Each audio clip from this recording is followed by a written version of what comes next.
Good morning! Konting update dito sa ating another batch ng ating pipino. Yan guys, nakikita nyo. Meron na tayong bulaklak. Sa pagbulaklak niya, yan ang possibility na magiging bunga na siya. Yan, isabay ko kayo doon sa mga napunla natin. Yan, medyo taas ng kanilang position dyan. Ayan, ito ay isa din. Ito yung mga batch na kung saan sabay-sabay sila dito eh.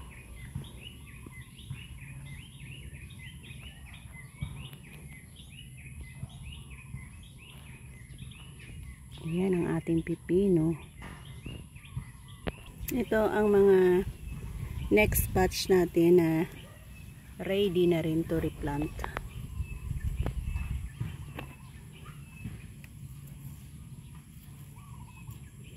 Ayan. Kahapon meron na tayong na-replant dito. So ayan siya. And then kanina meron tayo dito. Ayan. Ang mga may nakataob na yan. Meron yung pipino sa loob. Kanina lang natin yan na-transplant.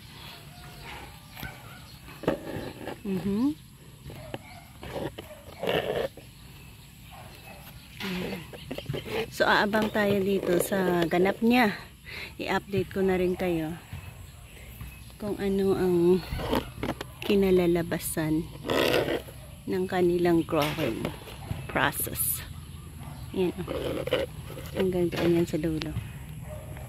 Abang-abang kayo dahil sa magiging pipino area yan dito. Isang area na ito na puro pipino ang ating itatanim.